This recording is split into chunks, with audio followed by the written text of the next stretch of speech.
Good evening, everyone. So, how many questions have you written? All 8 questions?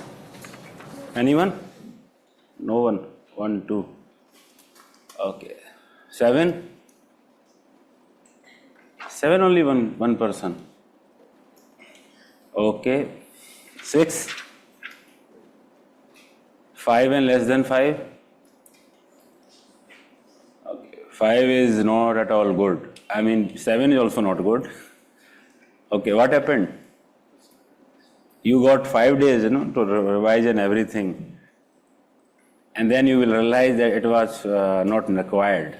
Yes, looking at the question paper, just like prelims, how much time you take, I mean, it does not matter, because after a point of time, it is more a game of application. Yes, so this is what you will also realize after some point of time, that in ethics, it is not important that we memorize so much. It is important that we understand and we apply.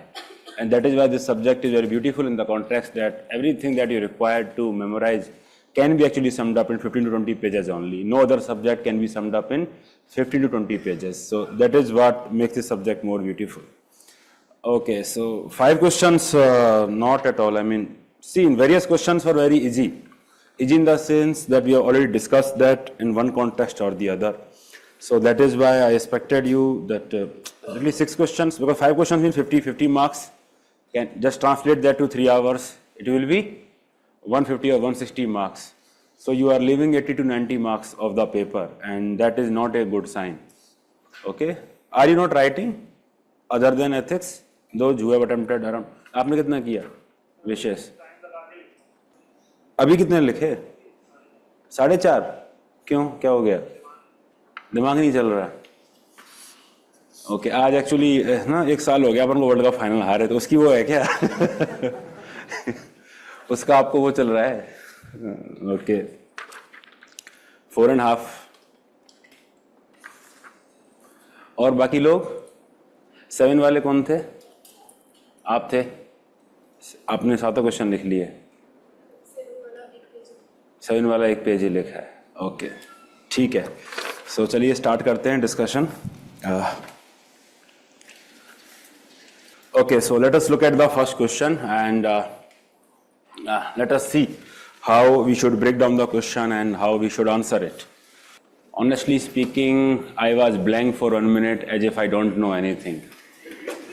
Yes, that is what happens when we actually, focus too much on memory rather than application, Because when you look at the question, back of the mind, you are thinking what all you can dump. For example, if I have just given you the question, that write the difference between, let's say, virtue ethics and normative ethics for other, let's say it is Kant ethics, then you would have answered that question. Yes?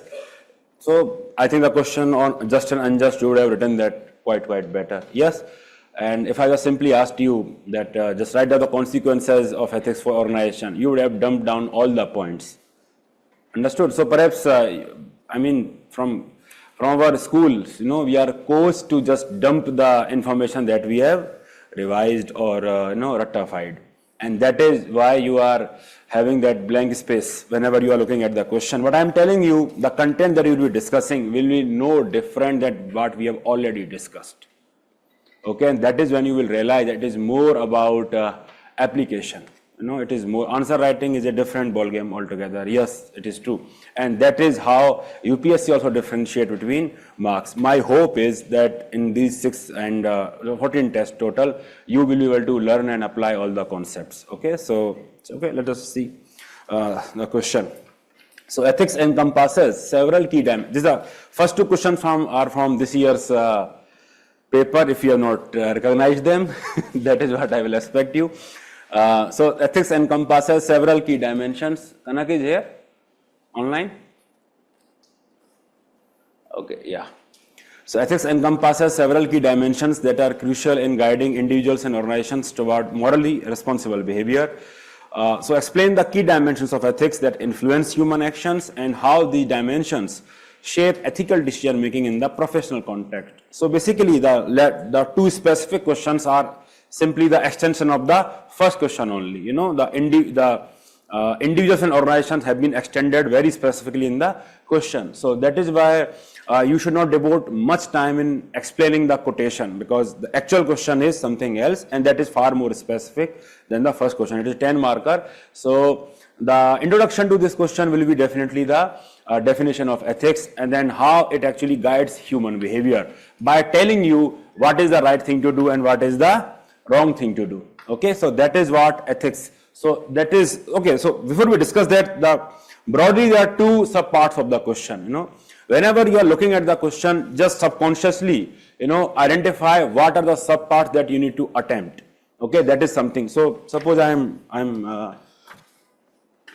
just attempting the question paper for the first time, then perhaps I will simply write that this is one part that I will question and this is the second part that I will be answering. So basically my purpose is that I should not miss out on any part of the question. Okay, if suppose any critical dimension is there, where you have to criticize, just write number 3 also, for example, so that you know that there are 3 specific parts to the question.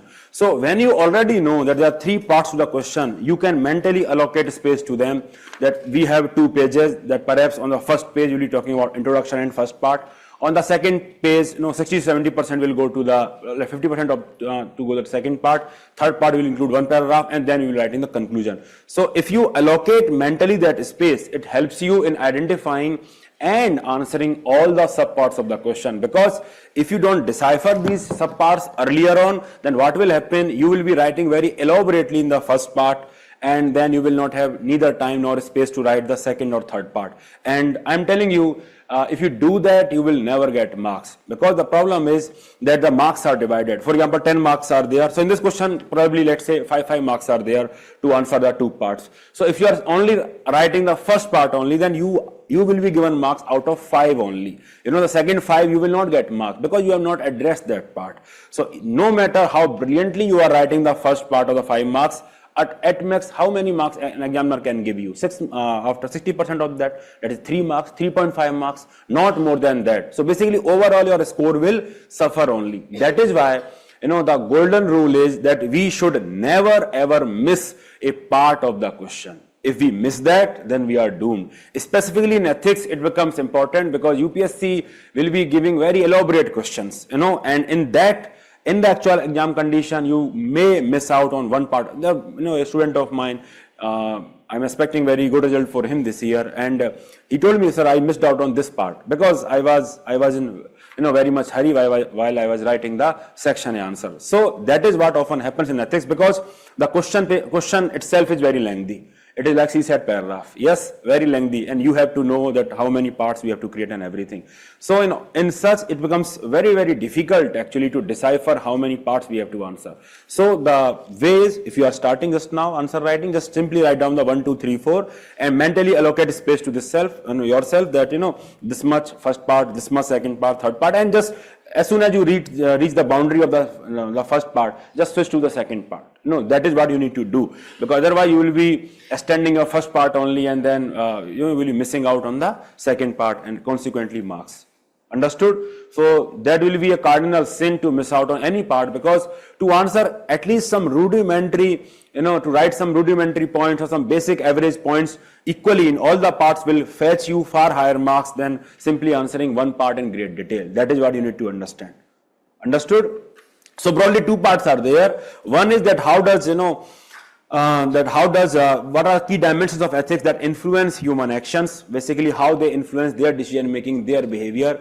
And second part is more specific, that how they shape the ethical decision making in professional context. Okay, so broadly we can just divide 60-40 or 50-50, whatever you feel like, okay, in this question. So introduction will be the dimension of ethics, introduction will be the definition of ethics only, and then you simply jump onto the second part. Now when you are answering the question, how you can think what you will be answering this question, that is how these explain the key dimension of ethics that influence human action. So the term that itself, it is there in your syllabus, that is dimensions of ethics, okay, and I think that you have already discussed. It is asking you that how does ethics actually influence your decision making. How does it make your decision making, your behavior more morally responsible, the first statement that has been given to you. And what is it with the ethics? So basically here we shall deal with the various dimensions of ethics. So basically, this is what you need to write about, that how does deontological perspective, how does utilitarian perspective, how does virtue ethics, how does right approach, everything that we have discussed, how it is shaping your decision making. So that is one part of the answer, that from content perspective, that is how it will help you in terms of making ethical decision. But the challenge is that whenever you are dividing your question, in various parts, you should align your points as per the demand of the question. Okay, so your subheading, whatever you are writing, you should take them from the question itself, so that examiner feels that you are answering the question, and whatever points and subpoints you are writing, you should align their language as if you are answering the subheading or the part of the question directly. That is what we need to understand, because even though we are writing the same content, we will be writing in a way that it appears that we are answering the question. So let us just look at it. Okay. So introduction is very simple. You define ethics, and the subheading being how ethics influence human action. Okay, or ethics influencing human action. So I have taken this subheading directly from the question itself. How ethics is influencing human action. So your subheading should come from the question itself. As far as possible, your subheading should be part of the question, so that examiner directly know that you are answering the question. And then just look at the way, we are answering the subpoints, the question, the points under this particular subheading, that it provides moral framework. For example, you're talking about deontological perspective, Kantian perspective, that making slavery untouchability as unethical. Understood? So simply, your argument is that how it is influencing human action by providing moral framework. Okay, so this part should align with this language, so that examiner if I just simply write deontological perspective, utilitarian perspective, whatever perspective we have learned, then I'm not actually answering, I'm not actually aligning my content with respect to the demand of the question. That is a difference that you need to understand when you are answering the question. So actually, how I'm writing, it provides moral framework. For example, how Kantian perspective, outlaws or makes untouchability or slavery unethical. Then it helps us by consideration of consequences. For example, you're talking about go no go zones as per utilitarian perspective. We know go no go zones. When we are constructing anything, then certain areas are marked that we will not be having any developmental project in these areas, or ecological sensitive zones, whatever you can talk about. All these zones are basically considered from the consequences perspective, that the consequences will be very, very, they will be so horrible that we cannot go about development in these areas. Okay, so by consideration of the consequences, the same thing I am writing, that is utilitarianism, but I am writing in the way that how it is influencing my action. So before I am implementing anything, I am thinking about it consequences. So this particular approach is asking me, ethics, the dimension of ethics is that is asking me that I should consider consequences before I am taking the action. And then simply, then when I am dealing with a human, then I should respect human rights, and give the example, clean environment, whatever right you want to give, does not matter. So point is respecting human right. The dimension is that ethics is asking me that whenever I am interacting with human beings, I should respect their human right. Basically, this is the right perspective that is there. Then I should be fair and ensure justice when I am behaving. So equal pay for equal work, for example, it is a very basic principle that is there, that I should follow, in being fair when I am dealing with the humans. Then it helps me in resolving ethical dilemmas, because I know which principles to prioritize.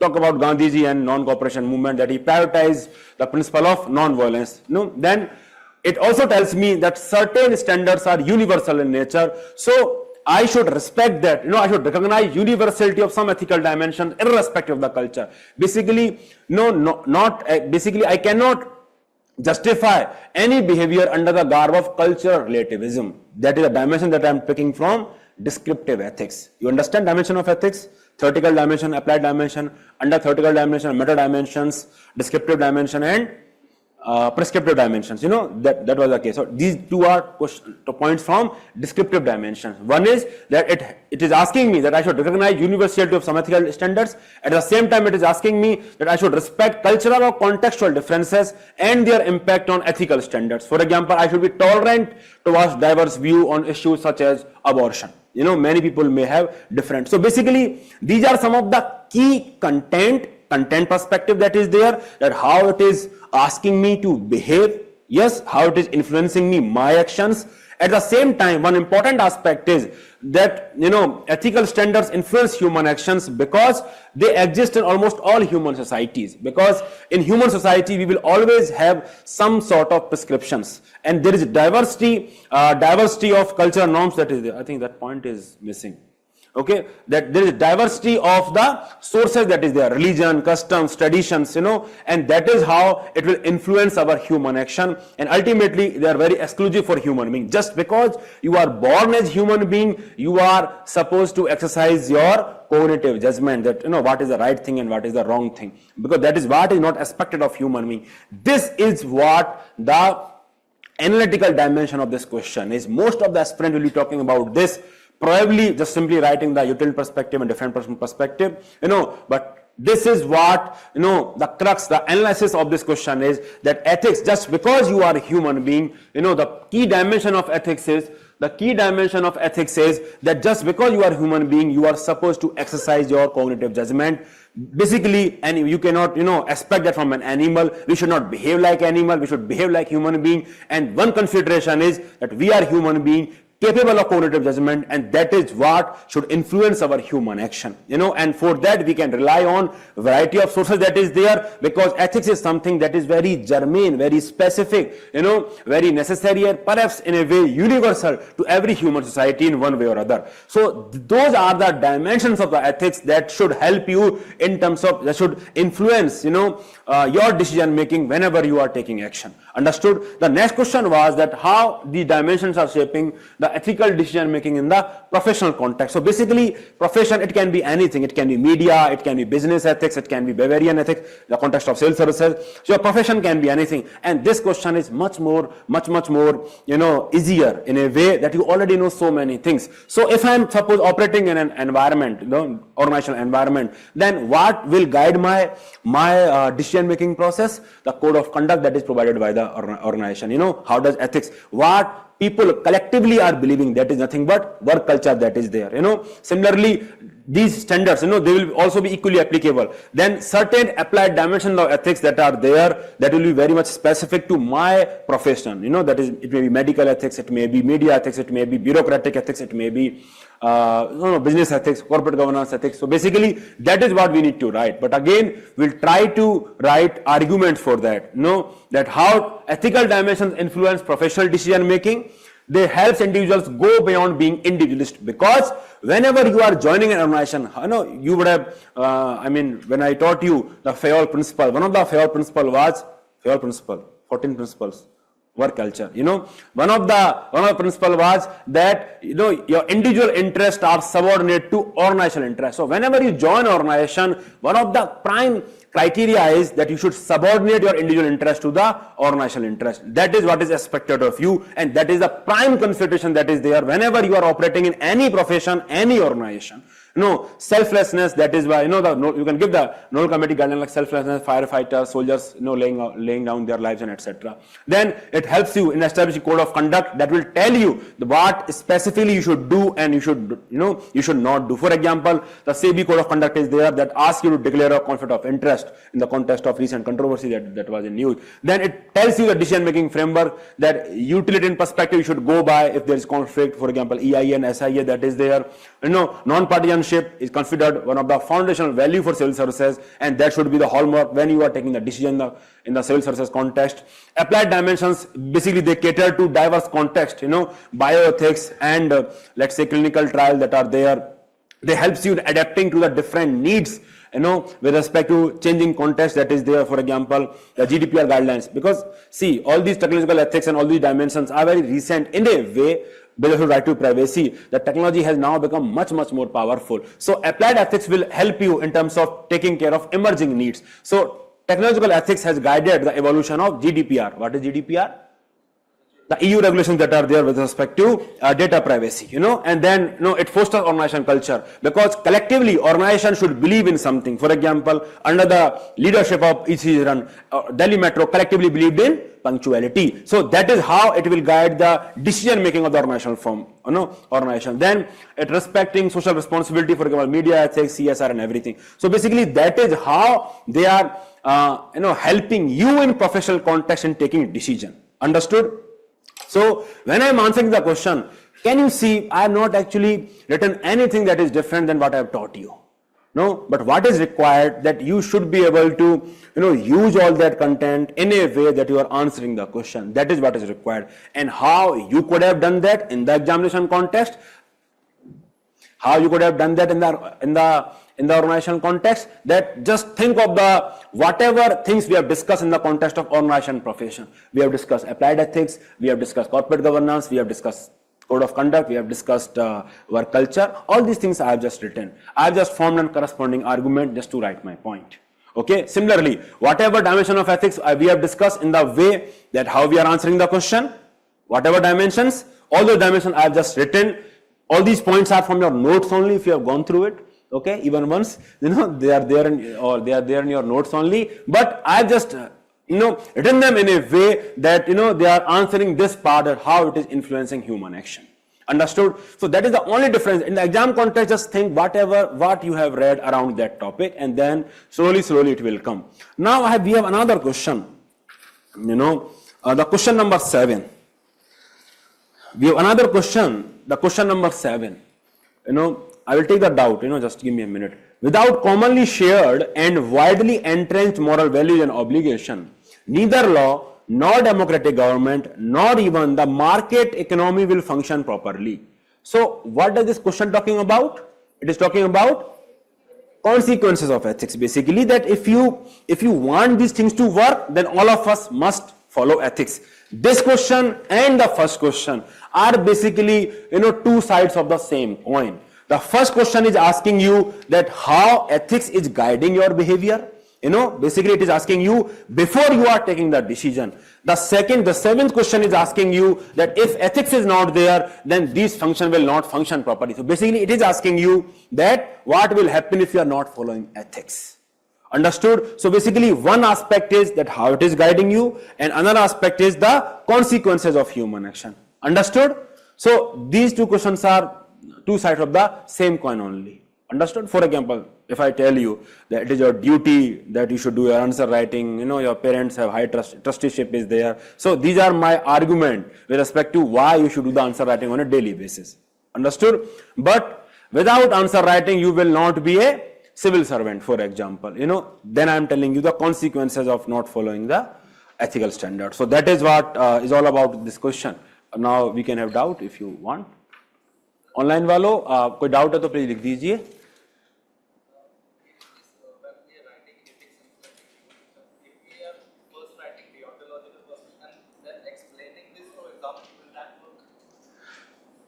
I mean, it depends upon what exactly have you written, basically. But generally speaking, I mean, this framework, whatever, it should correspond exactly with this. So you can write that, but to examiner, that is superior form of writing. You can write there is nothing wrong per se, because we are writing the same thing eventually. Can you just scroll above? There are a few doubts that are there. Sir, do we need to take screenshots or will this model answer be shared with? Is this a first class, Ram? You are innocent. Please go through the theoretical classes before you are writing this mini test. People are innocent. Can I terms of specific values and examples here? Specific, not values, but with respect to dimensions. See, always look at the question. What question? If you stick to values, then your answer will be very narrow. See, you can always talk about the values, but principles and how, because code of conduct, work culture, these are broader dimension. Just look at your ethics syllabus. The ethics syllabus is much broader. If you're summarizing everything in terms of values, then your answer will be monotonous only. Okay, so broader answer is required. In 7th, I will discuss 7th question again, so don't worry. As of now, in this question, you need not elaborate the quotation that is given to you so much, because just write the definition and how it influences the human action, because that is why it is important. Then you divide the answer, because already the two parts are there and you do not have much time. Because these two questions are basically, an extension of these questions only, individuals and organizations. So you need not worry about that. Please share structure of question number 2. I have discussed that. So I have not yet discussed that. अरे भाई धीरे धीरे रे मना आगे क्या है धीरे सब कुछ होए माली सींचे 100 घड़ा ऋतु आए फल होए. So have patience. So how should we understand that? I wrote the consequence of ethics in professional context. So how should we understand then what exactly to write? By understanding question, you should have, you should practice question, and then even though you are writing, even though you are writing consequence of ethics in this part, then also you are not exactly wrong. Basically, how does ethics shape how does dimension shape ethical decision making in professional context? For example, whatever consequences you are writing, that your organization will not be efficient, economic, or it will not attract talent, whatever consequence of ethics for the economy, efficiency, effectiveness, whatever it was there. But then you are simply talking from one perspective, that is consequences. So that is a problem in that approach if you are writing that. The answer is much, much narrower in scope. Understood? Here we are talking about confrontational. This is only one part of the broad answer that is there. Always look at the broader framework whenever you are writing the answer. Consequences is one part of the answer. Conclusion, you can write anything with respect to organizations, with respect to individuals. You can write anything with respect. Okay. In conclusion, whenever you are writing the conclusion, always talk about from a visionary perspective. Basically, what good will happen if everything goes smooth. So there you can mention perhaps consequence of ethics both for individual and organization.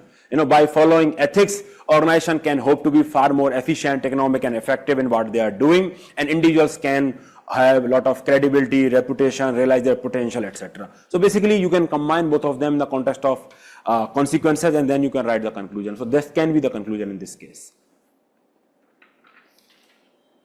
Okay, please scroll down. Okay. Yes, I will answer yes that part. I think one part that is not visible here is that it focuses on consistent development of character rather than episodic moral behavior. For example, virtue approach, because that dimension is asking you. Some time back I was reading this screenshot on my feed, Twitter feed that was there, that there is one book, Atomic Habit. I'm sure you would have gone through that book. In that book, the author is asking you that you should focus on cultivating habits, so that you become that person. So suppose if I'm someone who wants to inculcate the habit of reading, that I should read in a diverse context, then I should focus on becoming a reader, something like that. If suppose I want to, let's say, eat healthy, then I should be someone who is eating healthy. So this is nothing but virtue approach is all about, because virtue approach is also telling us the same thing, that whenever you want to consider any action, think from the perspective of character, that this is who you want to become. And if you want to become that person, then you have to do that consistently, and that is how it should influence your human action, that what you are doing is consistent. So virtue ethics tells you that whatever you are doing, you should be consistent in doing that, so that you can become that person. So virtue ethics helps you in focusing on consistent behavioral pattern rather than focusing on episodic moral event. So that is another dimension that you can write. So basically nothing but all those dimensions we have already discussed. I just paraphrase that in the context of question making. Another thing is, whenever I'll be discussing the question answer, it may appear to you very overwhelming in the context of content, okay? That it is too much to write. Can we write that much in 7 minutes of answer? See, I believe in food chain principles. Yes, what is food chain principle? Yes, 10%. The every trophic level, only 10%. Yes, 10% energy only. How many of you are writing the first attempt next year? बताइए trophic level क्या है?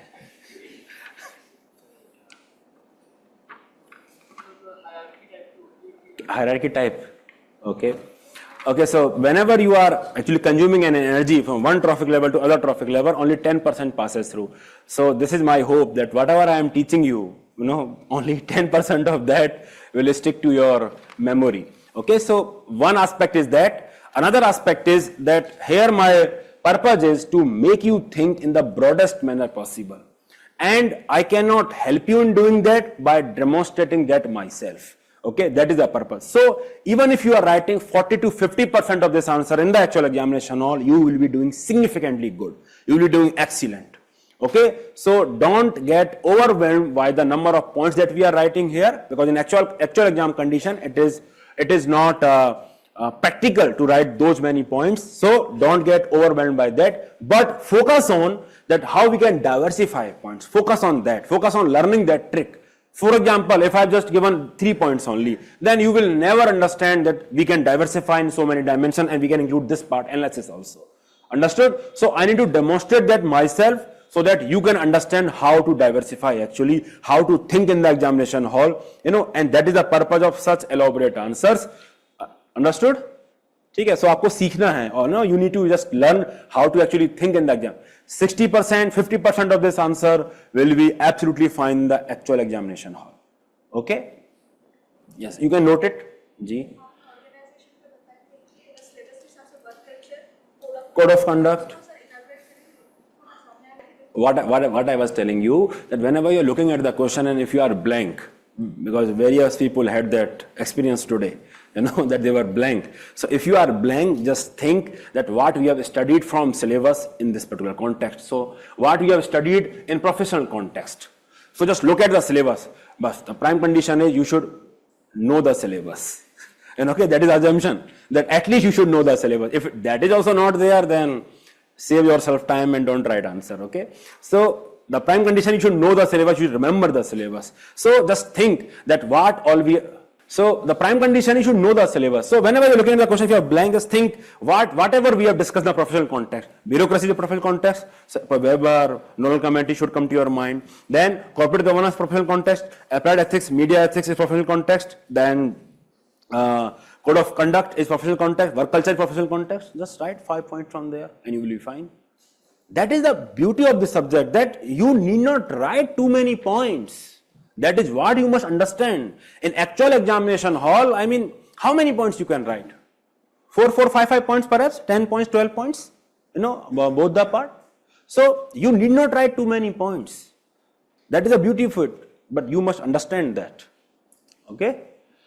Okay, so please, probity also you can write. Yes, probity is a consideration, definitely. So see, very good that you discuss. So how will I write?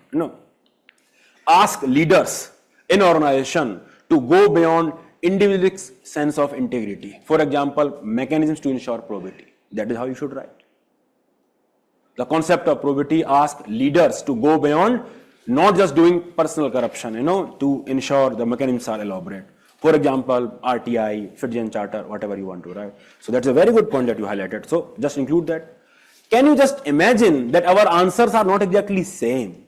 Okay? Still, we will be writing a very good and diversified answer. It appears overwhelming because you are not able to integrate what you have learned in the context of what we are writing. I have not told you any single different point than what we have already discussed. I will definitely add that in the later mini test, different point, but in the first test, this is this.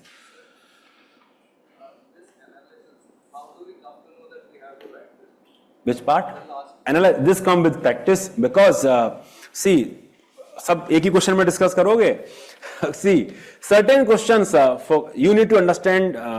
It is important, You need, whenever you are reading the question, you need to understand whether that question is analytical question or descriptive question. There are two types of questions that are there. You do just 8th question that is there. 8th question in your mini test. This is also PYQ. Can you recognize that? Yes. So the current internet expansion has instilled a different set of cultural values which are often in conflict with traditional values. Just look at this question. Or if I just give you a question, that how Citizen Charter helps in, let's say, serving citizens better. So both these questions are basically more descriptive question. Descriptive questions means that you have to just dump the points and the answer will be done away with.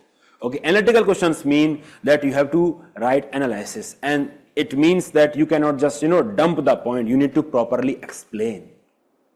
Understood? For example, just to make you it very clear. Suppose in this question, this is a analytical question or descriptive question. This is actually an analytical question. Okay, because if you simply dump the various keyword, utilitarian, duty, virtue, right, then not exactly you are communicating to the examiner that how exactly is influencing human action. You need to write 1 or 2 lines about it. Understood or not?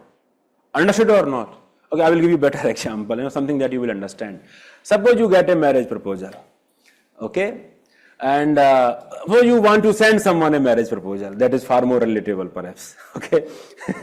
And then what will you write? That please marry me because A, the points are, let's say you are good looking, you have good salary, something, whatever the configuration. You are just dumping the bullet points of the CV that are there. Do you think it is a convincing proposal? Do you think anyone will be convinced by that? Simply by dumping the keywords? Whatever attribute or personality, simply dumping the keywords that are there. Anyone will be convinced by that? You will be convinced by that? No. Okay? So you will not be convinced by that. Why? Yes, because they are not persuasive enough. They are not able to move you in terms of thinking that what exactly this guy wants to communicate. Because it requires a lot of analysis when you are writing that. So when you are writing love letter, when you are proposing anything, you have to actually, convince the other person. So that is the essence of writing answer. Whenever you are writing analytical answers, you need to convince the reader that, this is how ethics will be influencing you. And that is why these lines are important. You cannot simply dump the keyword and hope that, suppose I give you the question that, there are various social, cultural determinants of corruption.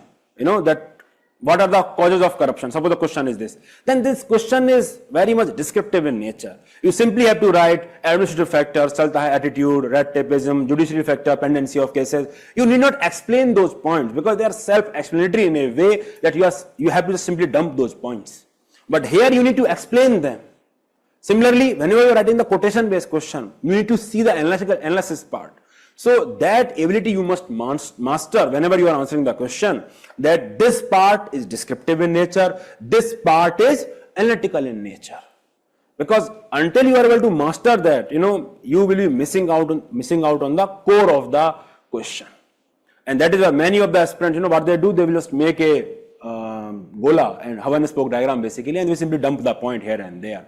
That will not work in analytical question because it will tell nothing to the examiner that what exactly, just like your proposal, marriage proposal will tell nothing to the reader that why that person should marry you.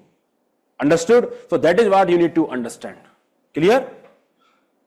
That you will definitely understand. My hope is that you will understand that which is descriptive part, which is analytical part, where you need to give argument, where you need to simply dump the points, that you will understand.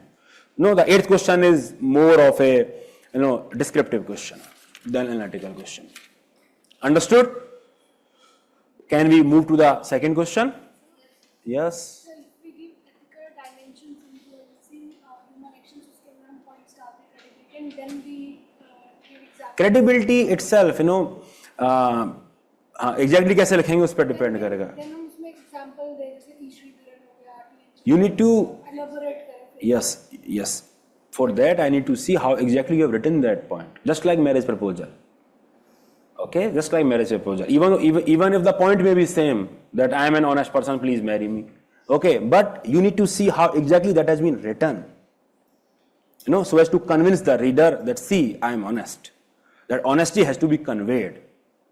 Like we give honesty, then explain it and then give example. Not exactly explain, just link it to the question, subheading that you are writing.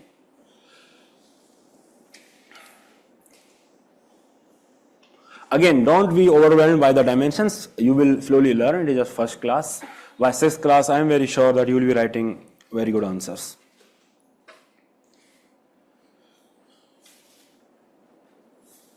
Ji.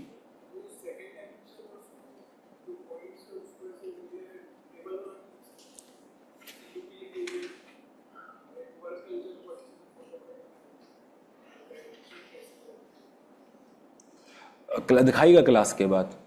So I need to see how exactly you have written. I cannot comment on that. Emerging needs का example है, for example, technical ethics guiding the evolution of GDPR guidelines, development of GDPR guidelines. And one point in the previous question, the focus on consistent behavior, consistent development of character rather than episodic moral behavior, virtue ethics, the consideration of virtue ethics that was there. How to understand hidden demand of the question? That will come with practice, Khushi. You need to practice a lot of PYQs for that. We'll be practicing a lot, so I'm sure it will help you. Done? Can we move on to the next question? When to elaborate quotation, it depends upon the question. I will tell you, if such question come, I will tell you. Done? Okay, the second question. This is relatively an easier question. Yes? Easier question. The concept of just and unjust is contextual.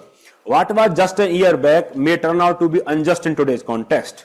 Changing context should be constantly under scrutiny to prevent miscarriage of justice. Examine the above statement with suitable example.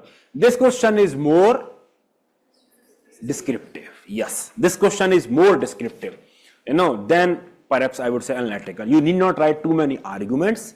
You can write that, but not too many. But examples oriented question. This is more example oriented question. So the introduction can be just summarize everything that the question is asking you, and then simply start writing the examples that were justified, for what basis they were justified, and then what are the modern considerations that have changed that. This should be the line of argument for every example that you are writing.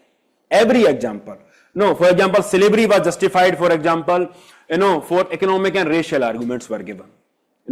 That we are whitesman burden, you are whitesman burden, that we are intellectually superior than you, that is why we will take decision for you. So all those dimensions were there. So you need to just write slavery and civil rights were justified on the basis of superiority argument, racial superiority, for example. But now today slavery is universally condemned because of gross violation of human rights, whatever ethicality you want to write, Kantian perspective, whatever perspective you want to write. So in this question, you need to tell very specifically that which ethical concept has changed, how ethical standard has changed in itself. Similarly, women's right of vote, it was not there. It was not there because they were considered, that traditionally they should be confined to the houses only, their responsibility were confined to the homes only. But now with growing awareness of gender equality, so that is what you should write. This should be part of your answer, should be part of your answer. Understood? This must be part of your answer, that how exactly your concept of just and unjust is changing. What was unjust, what was just on what basis, and how new consideration has changed there. Just write different point and write how exactly you are changing that. It can be judiciary, it can be evolution of concept of ethics, whatever the determinant of ethics that you understood. It can be simply the time. It can be intellectuals that have propounded that is how it is, intellectual, role of intellectuals. समझ में आ रहा है? Determinant of ethics. There was one table, sort of table, various determinants were there, examples were there. So those determinants you can write. How legislature, executive, judiciary, how collective conscience, society collectively can change different ethical standard. That is what you can write with a different example. So either you can make that heading, changing of ethical standard, then example of this, or you can give the example and then write the changing, because the question is descriptive in nature. So both will work interchangeably. Understood? But the important part is that this is what you need to write, that what is the takeaway from this question, that what is the takeaway? The takeaway is that we should have continuous reassessment and have flexibility in legal and ethical framework whenever we are applying. That is the important takeaway that is there, that we should have flexibility in terms of legal and ethical standard that is there. Understood?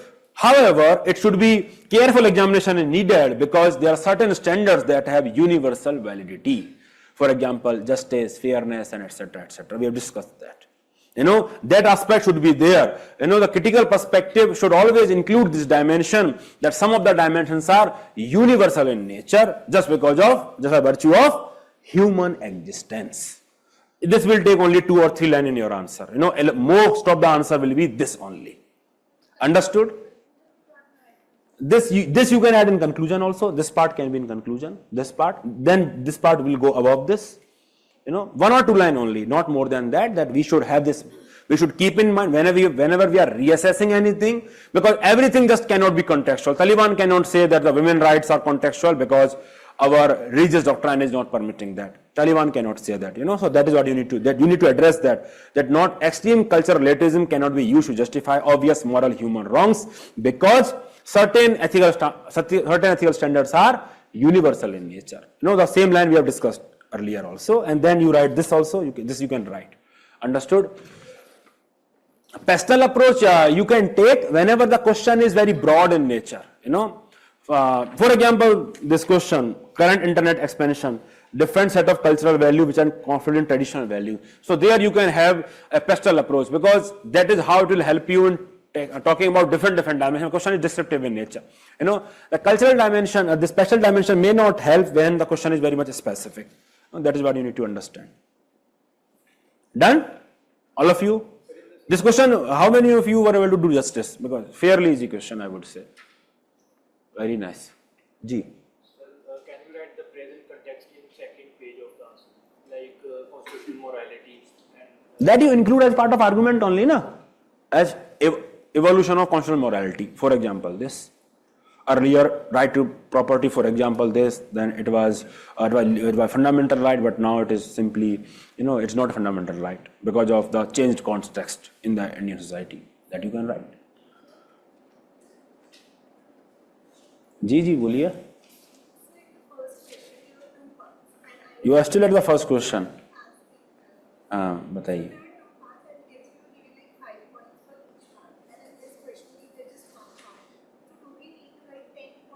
Yes, definitely, there is no doubt about it. She is asking that since in the first question 2 parts were there, so we can perhaps write 5, 6 points. In this question, only 1 part is there. Then do we have to write 10 points? I mean, of course you have to write. See, it is never about the number of points. It is about the time. What time is permitting you. Because there is no point in writing so many points in one single question and missing out on the 6 or 7 questions. But usually your approach should be that if you have practiced well enough, if you have revised well enough, then my expectation is that you will be filling at least 80% of the pages, if not full. Most of the aspirants fill both the pages, but at least 80% of the pages, both the pages I am talking, combined 80% of the pages you will be filling, and you will be covering as many points. Understood? Ji. Yes, definitely we can write about Sati. Doubt क्यों आया आपको? ऐसा confidence क्यों नहीं? सती तो लिख ही सकते हैं. बताइए श्रेया जी. Shreya Singhal case also you can mention. What was considered Section 66 IT Act, what was considered just is now considered unjust. That is also you can mention.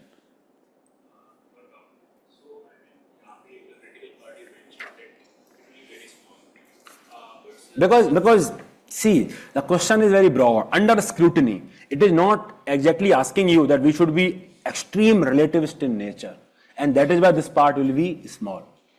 Because under scrutiny means that I am just asking the reader that we should be mindful when we are scrutinizing an ethical standard, we should be mindful of the fact that certain standards are universal. I am just telling that. The question is not worded in a negative sense altogether, that we should be extremely relativist. It is not saying that. If it is saying that, then we will have lot of dimension to write. At least then 3, 4, 5 points we will be writing. That is why.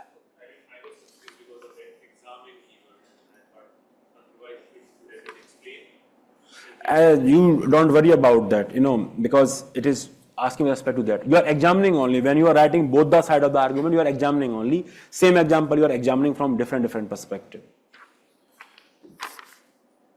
Ji.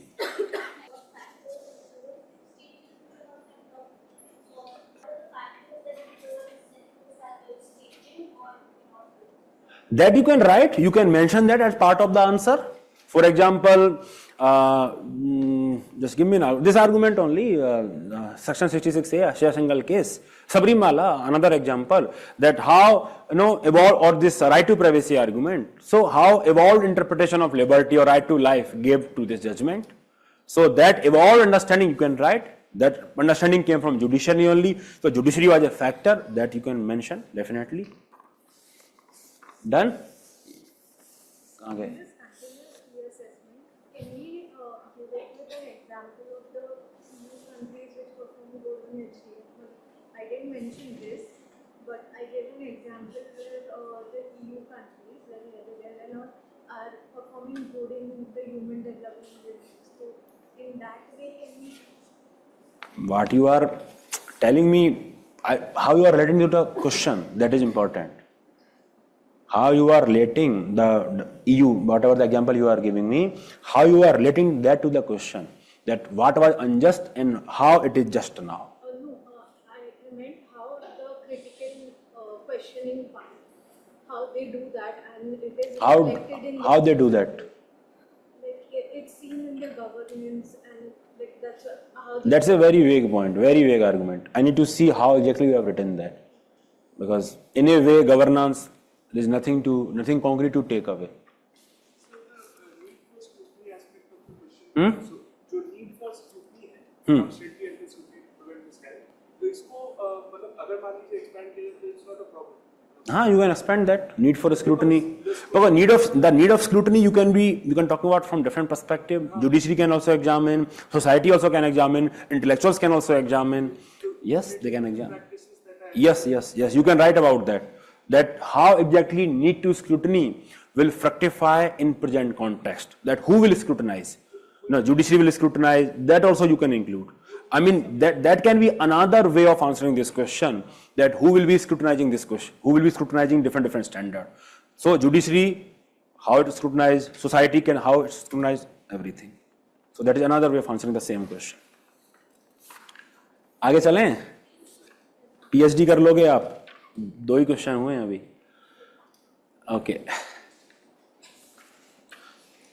Okay.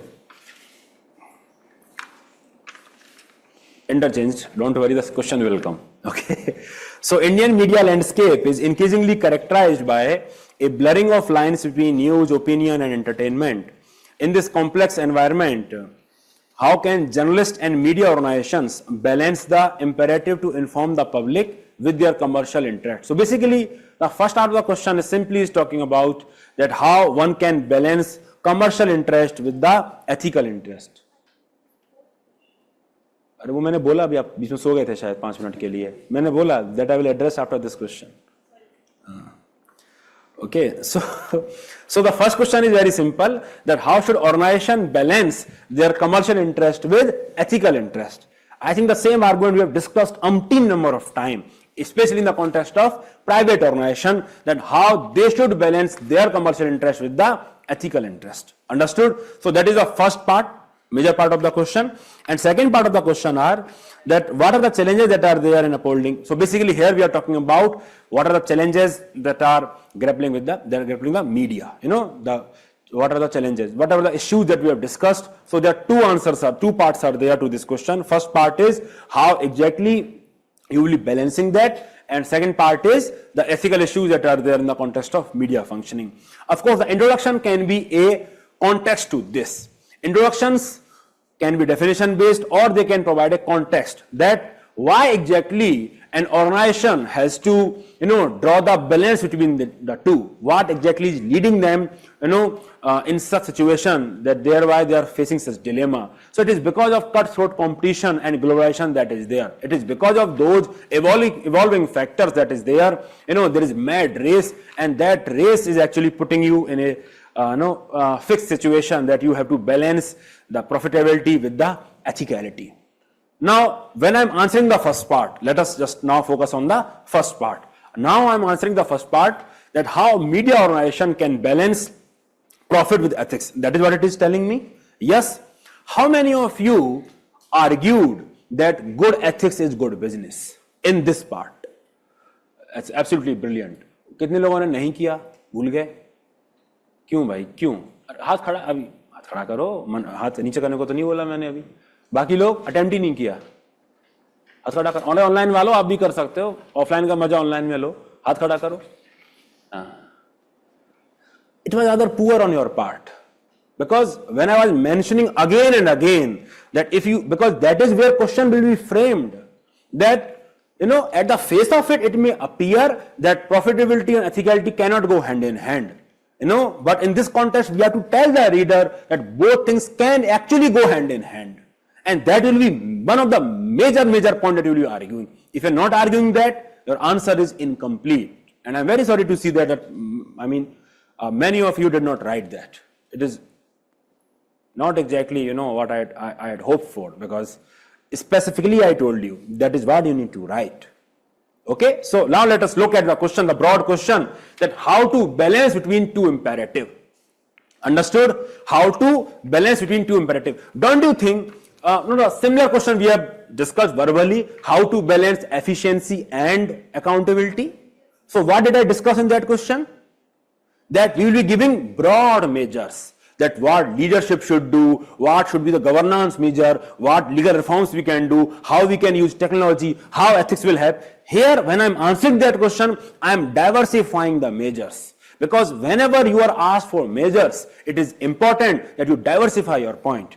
Because as the leader of the organization or as the leader of the country, you need to have a diverse perspective. Understood? And that is what we have done. For example, you can leverage technology. Because see, the cutthroat competition will ask you that you must just break the news first. But then you can use technology to fact check anything, so that you can balance the need to be, fast with the ethics of accurate information.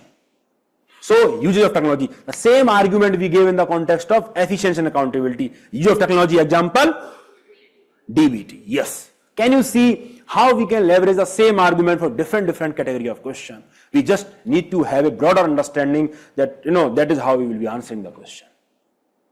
Understood? Then governance measures. That there should be strict regulation of all these things, paid news, transparent funding and ownership, it should be there. Because ownership issue we have already discussed, it is there. Then code of conduct that should be enforced, that is how we are governing the behavior. Then by following media ethics, because ultimately that is what you are supposed to follow. Media ethics we have already discussed. All the ethical principles we have already discussed. Human dignity, conflict of interest, distinguishing between facts and opinion, social responsibility. For example, this NDTV's campaign of Greenathon that was there. Then the New York Times policy you can talk about, that talks about disclosing conflict of interest for journalists and opinion writers, so that they can disclose anything. So this is what we are supposed to follow. That is how we will be balancing the ethical perspective with the economic perspective. And if we follow that, it is not exactly that we will be missing out on the economic perspective, because ultimately good ethics is good business. It pays to be ethical, and that is why you need to argue that if you are ethical, it will build your trust and credibility. The same argument we had given for corporate governance. Here I am giving the example of New York Times, for example. It enjoys lot of credibility. It will help you in attracting and retaining advertisement. For example, we talk about The Hindu. Why it is that the advertisement cost is so high for The Hindu, unlike Indian Express or unlike Times of India, from the perspective of UPSC, because almost all the aspirants are reading The Hindu. Yes, so it has been able to maintain that credibility and reputation among the aspirant, that it is reaping economic dividend because of that. You see the price of The Hindu, ab kitne ka aata hai abhi? 12 rupees. So see, in 2012, I think it was around 4 rupees, something like that, 3 times.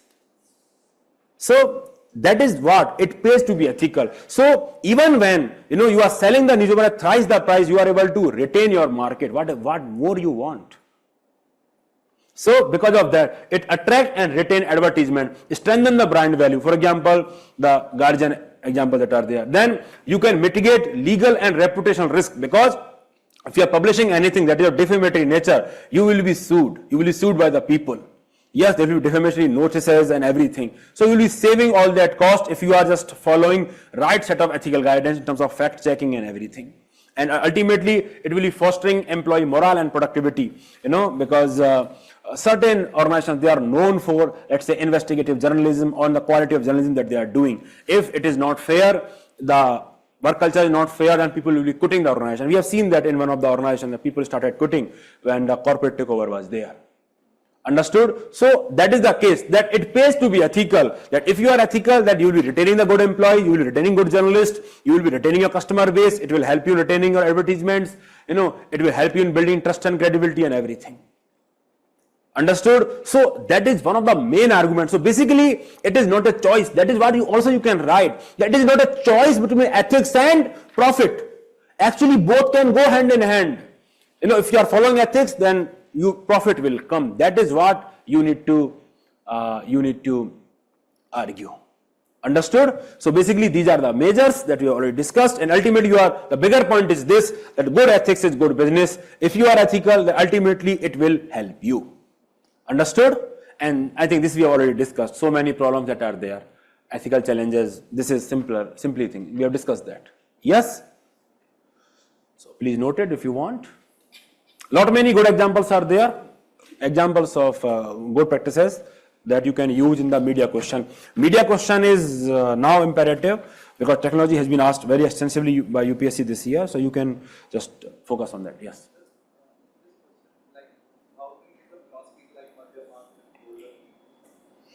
Why? You can use that. Madhyam mark and everything, they may not be required here in a way. But here what you can focus more on duty. On deontology, that is what you should focus here more. And the development of organizational character, sound corporate governance principle, all those words you should mention. Here, by following media ethics, media principles, these are media principles that are there. Yes, I left the screen.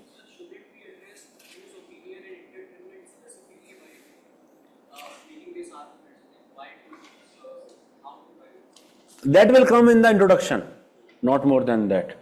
That because of this cutthroat competition, the boundaries are getting blurred between that, and it is posing a lot of ethical challenges, which can be solved by following how to balance. In introduction, you can explain that because the questions are very specific. That this is what you need to argue. Ultimate question is this. See, is a 10-marker question. If you want to answer that also, news, opinion, entertainment, everything, it will take a lot of space, and then you will not be answering the actual question. So just limit that to introduction. Only when it is contextual from the point of view of subsequent question, then only you will explain it in a greater detail. This is question number 2 only. No, 3 only. 4, yes. Question number 2 we had discussed already. मैंने आवाज Khan slide नहीं दिखाया क्या? नहीं दिखाया था? अरे दिखाया था भाई, कैसे बोल रहे? Yes, Sohani, we can write that. All of you noted? Certain challenges can be subdivide the challenges with respect to objectivity and social responsibility. Yeah. No, we can have subdivide that. We can subdivide that. Ji. Commerce and morality, definitely you can write. Definitely, 100%. Gandhi and Sin. How many of you wrote that? Very nice. Definitely you can write that. Ji.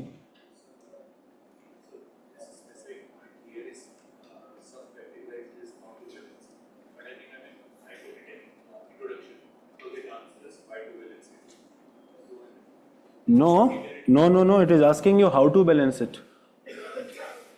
How to balance it? It is this part. Using technology, governance, code of conduct, media ethics, this is how to balance this.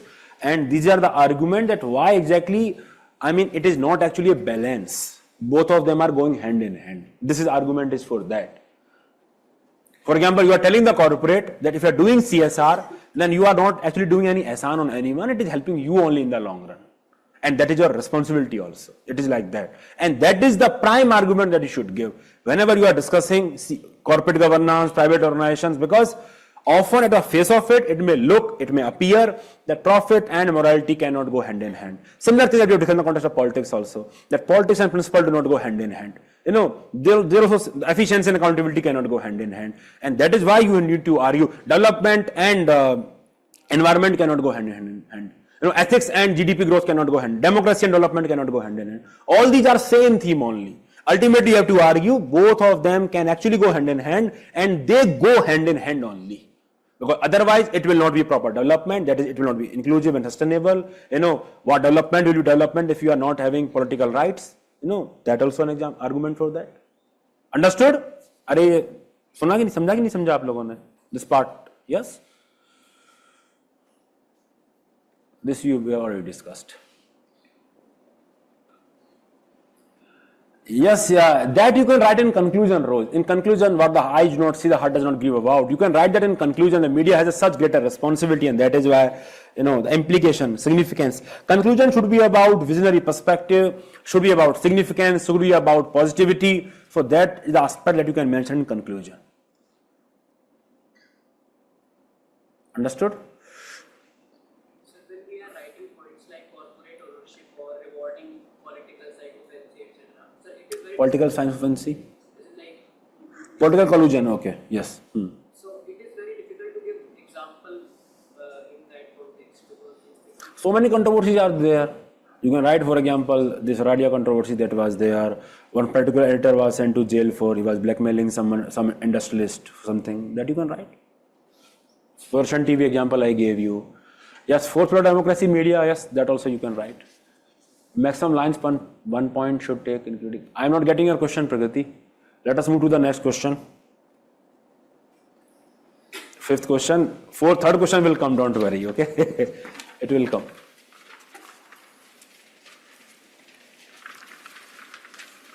Shall we discuss? So how many of you were able to address the media question to your satisfaction? To your satisfaction, not mine. Okay, 60%, 70% of the answer, same answer. बाकी लोग 30%, less than 30%. क्यों भाई, क्यों नहीं हुआ? ये answer क्यों नहीं हुआ? अच्छा हैं?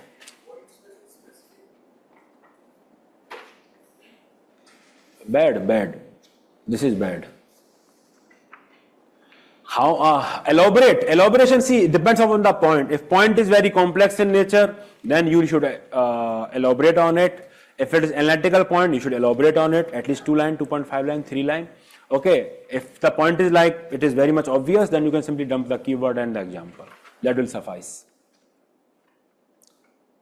Any other doubt? Why were you not able to answer the media question? अब क्या पे bottleneck था? तो simple question था. मैं थोड़ा बड़ा कर दिया बस. अरे बताओ, why were you not able to answer the media question properly? First part. Huh?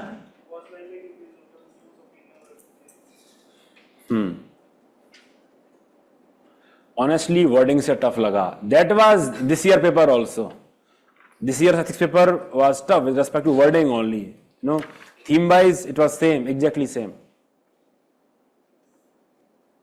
Don't be intimidated by the so many words and complexity that is there. Just look at the spirit of the question, the actual question that is there. That is also how they also ask you question in interview. They will give you such elaborate context. They will start by speaking so many lines. 3, 4, 5, 6 lines they will speak, and then they will ask you question. You will be confused what is the actual question, just like in ethics paper.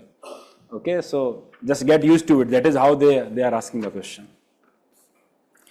Okay, you should have done this question properly. Actually, this was fairly simple question. This question is this question is also easy. It's technological ethics only. This question is easy. The growing influence of technology raises ethical concerns about privacy, data security, and algorithm bias. Analyze these issues and propose ethical guidelines for the responsible use of technology in governance and society. So the first part is about the various issues that are there with respect to usage of technologies. Yes, I think it is fairly simple. You would have written that. How many of you quoted the algorithm bias case study of Amazon? कितने लोगों ने नहीं लिखा, या कोई और case study at least coat किया? Algorithm बायस पे केस स्टडी या एग्जांपल कितने लोगों ने नहीं लिखा? एल्गोरिथम बायस पे कोई भी एग्जांपल या केस स्टडी कितने लोगों ने नहीं लिखा? You need not right Amazon case study only, any other case study also you can write. कितने लोगों ने एक भी एग्जांपल नहीं लिखा? हाथ खड़ा करो. आपने नहीं लिखा, आपने भी नहीं लिखा, और आपने लिखा अटेम्प्टेड, नॉट अटेम्प्टेड. अच्छा, क्यों नहीं लिखा? बाकी सबने लिखा है कि अटेम्प्ट नहीं किया है? अटेम्प्ट नहीं किया है. ओह, द डेविल्स लाइज एल्सवेयर. हैं? आपने क्यों नहीं लिखा? याद नहीं आया? क्या किया जाए? In my June batch, I will make a student, raise their hands for substantial amount of time for that. Can I enforce that here also? Because later on in my feedback, one student was very much enraged about it. Sir, would you do the same? Would you also raise the hand yourself? अरे भाई, आपको नहीं hand raise करना मत करो. I'm not going to check your answer कि भाई आपने लिखा है कि नहीं लिखा. मत चुपचाप ऐसे बैठे रहो. At least those who can benefit, they should benefit. You should do that, okay? You should pinch yourself for that. Because if it is there in your notes, you should be able to write it. It is as simple as that. Because there will be, of course, questions that might not be there in your notes directly, or the question will be difficult to comprehend. So if you are not addressing this question also in properly, then fault lies with you only. Okay. So this question is fairly simple. In the first part, we have to talk about various ethical challenges that are there. In the second part, we have to talk about the various technical ethics that we have discussed. You talk about that. Okay. These are GDPR guidelines that are there, the 7 important principles. So whenever we are dealing with something called privacy or data security and anything, these are the 7 specific principles that you should memorize, and you can use them in answering the question. The purpose limitation, only process the personal data for the purpose it was intended for. So basically, if you are collecting someone's information, you should use that for that purpose only for which you have collected the information. You should not misuse the information for some other purpose. Understood? Then lawfulness, you should have legal basis. Basically, there should be a law that should give you sanction, that should give you the authority to use that data. There should not be any unlawful use of the data. That is what the lawfulness should be there, because if law is there, then you can hold any authority accountable for breaching the law. Then data minimization, only gather their data and minimize the data that is necessary to process the document. Only gather and keep the exact amount of data that is needed. Confidentiality, only the people who are processing the data should have access to it. Confidentiality is very much important. Accuracy, reasonable measures to have the most accurate data possible, because data integrity should be part of, if you are taking some decision, you should ensure the data you are collecting is fair, it is accurate, because you cannot make grand decisions on inaccurate data. The question that was asked in this year, that the usage of artificial intelligence as a reliable source of rational decision making is debatable. So one of the argument is this also, because for rational decision making, you need, those who have not gone through the questions will find it very difficult to understand. Okay, shall I repeat the question? Usage of AI in administrative rational decision making is debatable issue. Okay, so administrative rational decision making requires what? Facts, data, and that is why, and AI will feed that data for you. That is the question is talking about. So when AI is taking decision, or you are feeding some data, you should ensure that there should not be any bias in that data itself, so that the answer or the conclusion that you are getting is not biased. Understood? That is what it is saying, that there should be accuracy in the data that you are processing. Understood? Then accountability, the data processor, should be responsible for complying with the data, and don't store personal data you do not need anymore. So there should be automated deletion that should be there. So these are some of the guidelines that you should remember by heart, because technology and privacy are very, very important issue. Okay, and it can be asked in any form. If they are not asked directly, you can use that in case study also, because in case there can be case study around this context, because this theme is very, very important. Understood? And then you can definitely mention all these issues. We have already discussed all these things, all the issues that are there, and the principles that you should follow. It is very much easy. That is, I think you should have done great about this question. Yes? How many of you are satisfied that you wrote this answer well? Okay, very well. The rest of you did not write? Did not write? Okay. Shall I move to the next question? This you have already taken a screenshot of, the same thing. Okay, perhaps GDPR you want to take photo of. Yes?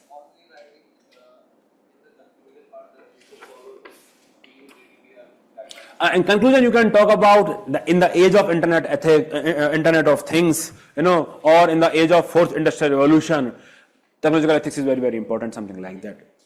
So that is the conclusion. वो intro में क्यों लिखा? Intro is about context. Conclusion is about visionary perspective, significance, impact, something like that.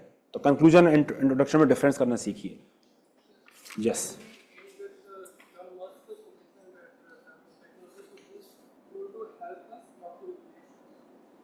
You can end with that. Quotation, ideally you should use in conclusion, okay, not in introduction. If digital divide is one part of the answer, digital divide is the answer of that. Deepfake issues, yes, you can include that.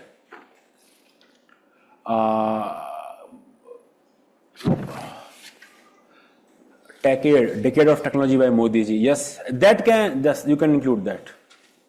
Done? This part you have already noted. Understood? लग रहा है, देखा सा लग रहा है? Yes? Once upon a time, we studied this particular slide also. Okay, let us move to the much awaited question that was skipped. So,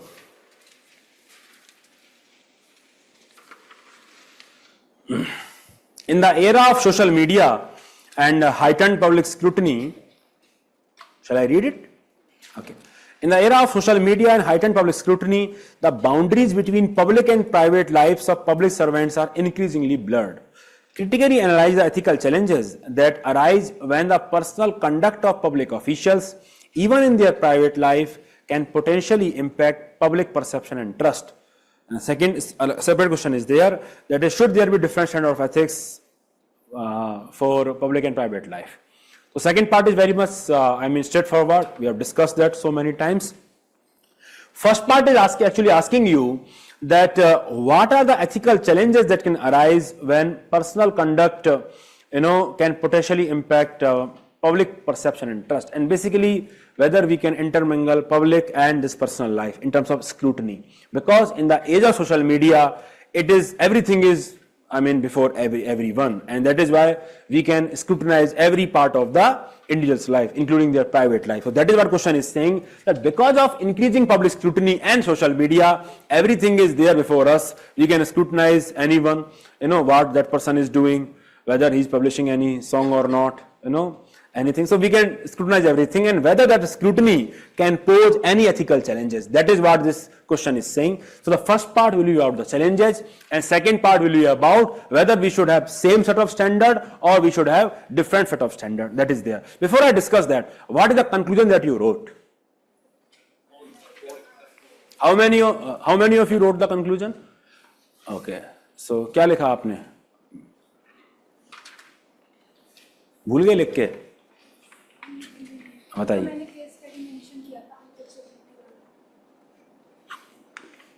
Conclusion, case study mention किया untouchability वाला. It does not help. Yes. Yes. So until and unless your private life is not affecting the personal, professional life, the professional interest, one is entitled to the personal life. That is the conclusion that we have discussed already. अरे बाबा कैसे चलेगा ऐसे? If you are not right, yes. The separation should be like a spectrum, not an on-off switch. On-off switch. Not an on-off switch. Okay. It should be like a spectrum. Spectrum. And the ideal level of separation that would have. But ideal level of separation is not there, na? Watertight compartment is not possible. That is what I hope you would have argued. So conclusion is not. See in the. Very final conclusion is that the person is what he thinks, so personal life is just a social life. That is not the conclusion that I ask you to write. You see, I think Vishesh was asking me, sir, सब एक ही content है तो लोग अलग देखो, एक ही conclusion बताया, देखो अलग अलग वो ऑन ऑफ स्विच पहुंच गए, इन्होंने वो लिख दिया, इन्होंने कुछ और लिख दिया. That is what it is. अभी तो ये अभी है, अभी मैंने 10-15 दिन पहले ही पढ़ाया है. Imagine what will happen in सितंबर और अगस्त नेक्स्ट ईयर, तब तक आप नई थ्योरी निकाल चुके होंगे. Okay. So this ethical challenges is that there is erosion of privacy. Yes, Article 21, because every individual is entitled to that. Does not matter if you are a public servant or not. No, the erosion of privacy is there. Whenever you are writing privacy, always mention right to life and Potoswami judgment. These two terms should come hand in hand. That is how you should wire your mind to write Supreme Court judgment whenever you are writing the answer. Otherwise, you will be like, I know it, but I am not using it. One of the major attitude shift you should have is that whatever information you should have, you should believe in more usability of that information. The same example you should be able to quote in different contexts. That is how, you will make it easier for you to understand a subject and write a better answer. That is what you must. So, erosion of privacy, that will be there. Then there might be a case of unfair judgment and representation, because things can be blown out of context. There can be, difference of perception that is there, and since that person is public person, there will be reputation and credibility crisis that will be there. People will be judging that person even when they are not having the full facts, because the argument is there that falsehood travels the entire world before truth wears the shoes, something like that. It is there. Okay, so basically there will be credibility crisis for the person in the public life when he actually takes on the misrepresentation of the fact. So there can be unfair judgment. Then, if we believe in the principle that the private life of the public official should be examined with a similar rigor, then what it will lead to? It will lead to moral policing. Moral policing in a way that will be scrutinizing every aspect of personal life of the public servant, even though we are not willing ourselves, to be subjected by the same standards. And that is the problem that is there. It will create moral policing and it will be violating principle of reciprocity. Another thing is that we will hold them to, inhuman standards, in a way that there's fallibility of human behavior that is there. To some extent, they are also entitled to that, and that is the problem. If we just have same set of rigorous standard in their private life, the ethical challenges are that we will be holding them to, inhuman standards. Just like women's are, hold to inhuman standards, that they should be great wife, at the same time they need to contribute financially also, double burden of the work that is there, similarly. So inhuman standards, we have discussed that debate already, that higher pedestal for women is equally a prison, the same thing that is there. Understood? So that is what you need to write. And then in this context, various people have argued that, perhaps there should be different ethical standards that should be there. That is how I am linking this part of the question to the next part, because the essence is different and the problem of intermingling that is there. But then, some argue against different standards because, one should be following the highest standards that is there. Conduct rule says that do nothing which is unbecoming of a government servant. So basically, you are asked to have a higher standard of behavior simply because you are in the public service. That is what a code of conduct says. Then public trust is paramount. You should be above suspicion. For the Ramayana, the same context. Lord Ram acted based on the perception of the citizens, of his kingdom, because he wanted that the king should be above suspicion. That should be his behavior. Credibility and trust is paramount. Virtue ethics, the same argument, public and personal life. Role of conscience, that is there, because if you are behaving too differently, then the class of conscience will be there, code of dissonance will be there. Credibility and trust, that is there, the same argument of Keshav Chandra Sen and Gandhiji we can discuss. And the conclusion is that public servant should be held to a higher standard of conduct in matters that directly relate to their public duties or could potentially compromise their ability to perform their roles effectively. However, their private life should be respected as long as their actions do not violate the law or significantly undermine public trust. That is what you need to write, that they are entitled to the private life as long as they are not purely illegal or undermining public trust or public interest. Understood? So that is what you need to write. This was a difficult question because you need to categorize your response accordingly. Very difficult question in terms of categorization. This question has not been asked by the UPSC so far. So always a potential question. Yes, you can write about that, Rose Binoy. Yes. Can we start with this part? No. From this part only, the first question is there.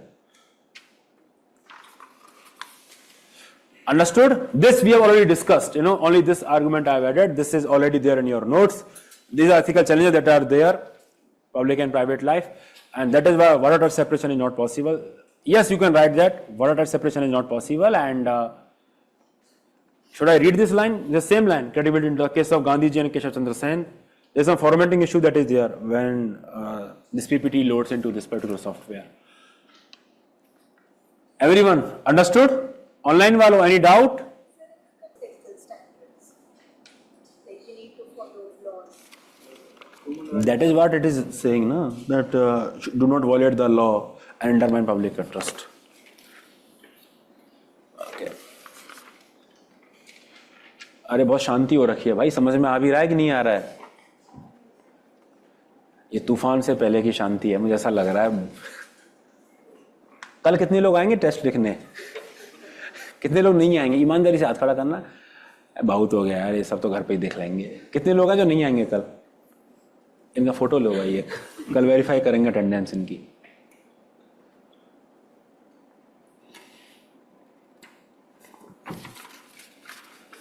That is okay.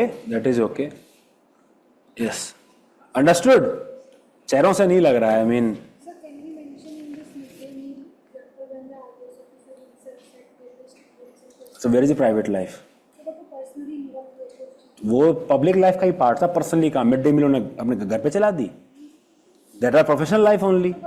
ये भगवान, रुको जरा 2 minute. एक table बनाई थी मैंने, public life private life, है ना, बनाई थी ना. उस टेबल में बहुत एग्जांपल मैं दे रहा था कि ये हम जो बिहेव कर रहे हैं पब्लिक लाइफ है कि प्राइवेट लाइफ है. तो अगर कोई कलेक्टर साहब किसी स्कूल में जाके मिड डे मील खा रहे हैं तो पब्लिक लाइफ है कि प्राइवेट लाइफ है? ये बताओ पहले तो फिर कहाँ से आगे? फिर प्राइवेट लाइफ का एग्जाम्पल कैसे हुआ? वो पर्सनल बिलीफ कहाँ से आ गए? पर्सनल बिलीफ कहाँ से आ गए? वो तो पब्लिक लाइफ का एग्जाम्पल है सीधा सीधा. Private life means friends family. वो कुछ भी नहीं था वहां पे, friends family. Mid day meal थोड़ा ना घर पे चलाई है जो प्राइवेट लाइफ का एग्जाम्पल हो जाएगा. अरे भाई,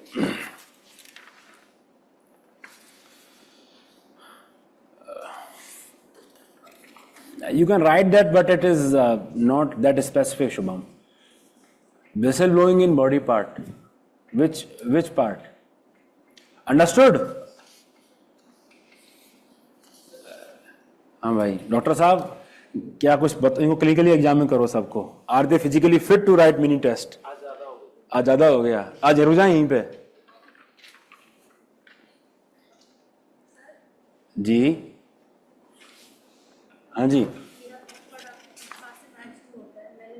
वो क्लास के बाद मैच करेंगे. अभी आगे चलते हैं ना, अभी 8 बज गया ऑलरेडी, बैठे हुए हैं. Okay okay, this same question. Without commonly shared and widely entrenched moral values and obligations, neither law, democratic government, nor even market economy will function properly. So basically it is saying that if you are not following ethics, law will also not function. If you are not following ethics, because commonly shared and widely entrenched moral values and obligations, nothing but ethical standards only. Yes? And if you are not following that, तो law भी नहीं काम करेगा, law will not function, democratic government will not function, and market economy will also not function. Understood? That is what question is saying. So I think it is fairly simple. You just need to give various stances and argument. I mean the limitation of law, here you can discuss that why law will not be able to function properly, because there is a limitation of law, that is what it is there. I've given you so many examples, the traffic, because there are not many traffic constables that are there to enforce traffic laws. So you need to rely on the civic sense of the citizens only, the duty sense of the citizens only to enforce the traffic laws, because we do not have so many people, Then similarly fake news, everything, all these arguments are that only. That even though, there was this section 377, it is there, but many people do not believe in it. Dowry Act, it is there. People do not believe in it, and that is why it has been violated with impunity. So you need ethics. So all the limitation of law, that it gives you discretion, that there may be situation of law, but legal vacuum, legal vacuum that is there, or misusing of law, misusing of that gray zone that is there between laws, misusing of laws. Show me the man, I will show you the rule. So all those examples, all those arguments will come here. Understood? समझ में आ रहा है?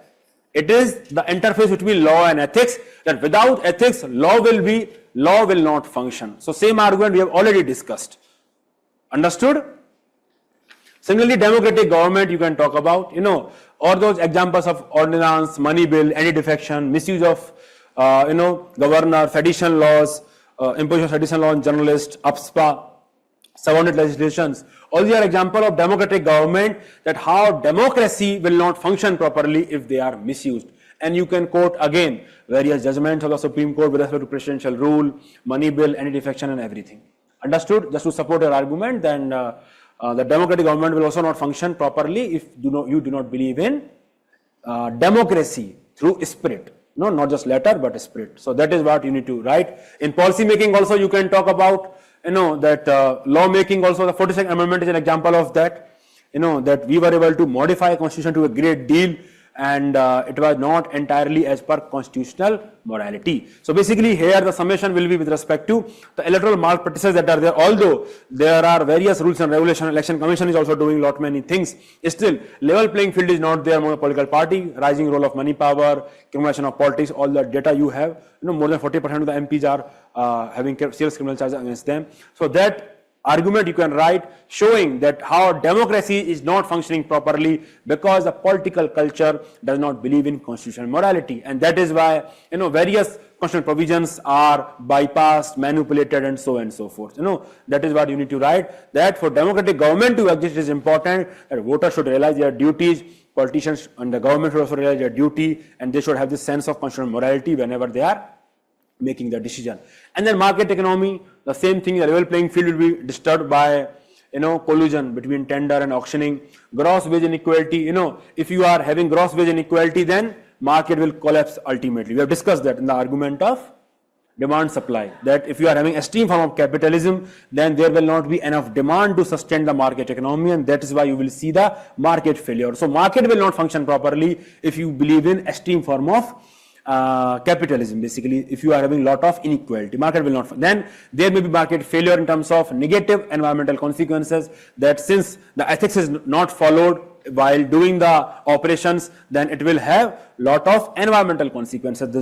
The market economy will not function properly because of environmental consequences. Because see, right now the graded response action plan is in force. Yes, so in that graded response action plan, various construction activities are banned. So there is a direct economic impact of not following the governance or not doing your business ethically, because all of that has contributed to the air pollution, and now there is direct economic impact that you are also not allowed to function. Understood? So that is what you can write, that if perhaps all of us have taken environmental ethics seriously, then perhaps this was not the need, that there can be direct economic impact in a way that you have to shut down your businesses for a certain period of time. Understood? Similarly, transparent disclosures and citizens, that if you are not having that, then customers will not be able to trust you. So basically, if you are not following ethics, then you will lose credibility in the eyes of the customers. So that is what you need to argue. Basically, we have discussed all these aspects, that how market economy will function properly if you are following ethical standards. The conclusion will be that our focus should be on inculcation of value. The future conclusion is that the essence of the question is that nothing will function if we are not following ethics. This is the question that is telling you. So the conclusion should be that how we should ensure that ethics is followed, and thereby the role of value education and attitude change is important, and that should be part of your conclusion. Understood? That should be the conclusion that you should be talking about. So this was an easy question because we have discussed it so many times. Yes. Yes, you can give the positive examples as well. Both argument you can include. Basically, you can write that 70% of the answer is negative, that how, if you are not following ethics, how it will not function properly, because that is the language of the question. They will not even the market will function. So there is negativity. The sentence there is a negativity. So most argument should be around that. And then you are telling the reader, okay, I have told you so many times that this bad will happen if you are. Then I am telling you the good case studies also, that if we follow ethics, that is what we can achieve. And there you can give positive example, Montreal Protocol, for example, everything that you can give. So perhaps 3-4 positive case study you can give, and then you can conclude. That is what you can also do. Done? Understood, everyone? चेहरों से नहीं लग रहा है मुझे. Argument तो आएंगे ना इसमें. Yes, you need to give example, but argument will also come, because you are talking about consequence of ethics here, that why it will not function properly. Simply, if I just dump ordinance, how will you make anyone understand that why it is not functioning because of lack of ethics? You talk about that constitutional morality is about going by the spirit of the constitution, not just by the letter. So that is what you need to argue. That is what you need to argue here. Understood? So is it a mix of both? Yes, it is. Question can have mix of both. Some part can be argumentative, some part can be descriptive. Yes. Yes, conscience you can always talk about in this question. Yes, conscience and role of conscience and your individual sense of morality and how you should inculcate value education. That can be your conclusion. Yes. Done? Okay.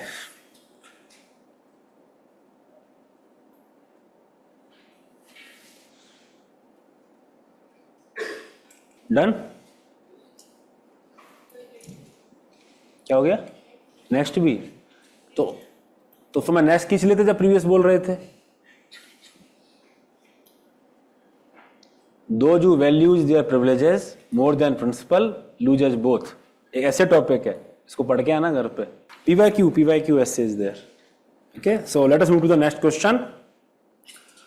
That the current internet expansion has instilled a different set of cultural values which are often in conflict with traditional values. Now this is fairly a descriptive question. Simply you have to describe how current internet expansion, different set of values are there. Basically the contrast between traditional values and the modern values. Two things we need to consider here. The question is, question is neutral with respect to, it is asking us that how they are in conflict with each other. So this conflict can be positive and this conflict can be negative. Basically, the modern values can be superior values than the traditional values, and also they can be inferior values than the traditional values. Okay, so this conflict can be positive also and this conflict can be negative also. So that is how you can subdivide your answer. Another thing is that since this question is very broad in nature, cultural values, traditional values, so there you can subdivide your answer with respect to political, societal, different economic, administrative, so that you can give more depth and dimension to this question. So basically here we will be dividing the answer vertically in two parts, that is positive contrast and negative contrast, and among these contrasts we can also go in detail with respect to dividing this conflict with respect to societal perspective, administrative perspective, market perspective, so that we can have more diversity. So I think someone was asking me this question in the online chat box, whether we can use Pastel. This is the perfect case for using Pastel because the question is very broad in nature. Understood? Understood or not? So employ this framework, employ this template whenever you are answering such question. If you have this template, it will be very, very easy to generate so many points. And because otherwise you will be writing the same, similar point again and again only. You will not have visible dimensions that are there in your answer. So how they are in conflict, the positive side. Basically, if you are talking about societal cultural values, we are saying there is now more emphasis on rationality. Internet has instilled that, rationality over superstition, gender equality over patriarchy, human dignity versus untouchability, inclusiveness, equality versus racism. So many examples also you can give. With respect to social media, regimes, Me Too movement, so many things are there that you can talk about, how internet has instilled that. Media mobilization that has been there. Similarly, political cultural value, that how liberty, has now become cornerstone of our democracy. How there are so many, so many organizations that are espousing for the interest for transgender, for example. So earlier it was criminalized, now it is decriminalized. So that is the result of internet expansion or basically modernization. So that also you can talk about. Administrative cultural value also you can talk about, that how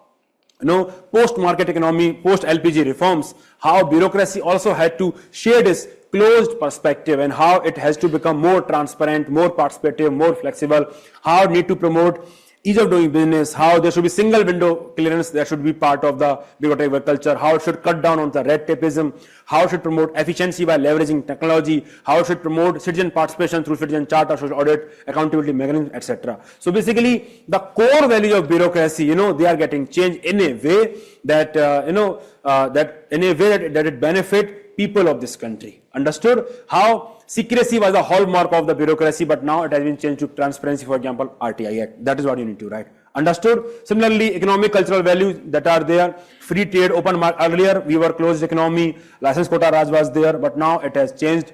Merit versus nepotism, it is there. Now we need merit-based recruitment. The influence of everything should not be there. Then representation also you can talk about. Companies Act, for example, talks about that there should be representation of women at the board of director level. So basically it is talking about representation. Okay, and that is the influence of market economy. And then the negative also you can talk about, that how it is promoting individualism, materialism, consumerism, how there is a breakdown of family structure that is there, breakdown of marriage, breakdown of family, and along with the environmental consequences that are there, how we are prioritizing development without environment, and that is the problem that is there. So that is the negative side that is there. And at the same time, other aspect is that the internet expansion has not just always, have gone in loggerhead with the traditional values, it has enhanced traditional values also. Okay, that is the another contrasting part that is there. The third important dimension of the question, for example, talk about Bharat matrimonial. That is the leveraging technology to actually enhance traditional values. Here you can have wider category of prospective grooms from your own caste or whatever you are pursuing, And similarly, you talk about e-commerce and indigenous craft. Similarly, you talk about Nagoya Protocol on access and benefit sharing. So all these principles are basically using internet to enhance and strengthen traditional values. International Yoga Day is another example of that. Ayush Ministry is an example of that how internet expansion is actually used to enhance and strengthen traditional values, and not always it comes into the conflict. Current internet expansion does not always comes into the conflict. That is the counter argument that we are giving. Of course, the weightage of this part will be around 20% only, perhaps 3-4 lines that you need to write. And the way forward has to be that how one must have this sense of balance when one is dealing with such contrast, and thereby role of family, social institutions, regulations, moderations, and ultimately the individual self-restraint. It is important. The individual should be able to restrain, should be able to have intellectual integrity in questioning this belief pattern, that which value we should follow whenever such conflict is there. And that is why role of family is very, very important in terms of value inculcation and everything. Understood? So basically here the question was very broad in nature. If we simply just go about this question and try to write the point, then we may not come up with such diverse argument and point. And that is why in such broad question, we must divide the question properly. And that is why the three levels that we divide, first we divide in two parts, that is how the contrast is positive, how contrast is negative, and the broader argument, the third part was that it is not always in conflict. And then among these arguments, we went into the pastel approach so that we can generate more layers of the argument, micro argument with respect to one segment. Understood? Understood or not? It will allow us to generate depth and diversity in our answer. So even if you are writing at least 2 points in each of these parts, then you will be writing a brilliant answer, because this is fairly easy question to write, but the partition is very much important. How many of you address this part? Very nice, absolutely very nice. How many of you address positive and negatives? Very nice.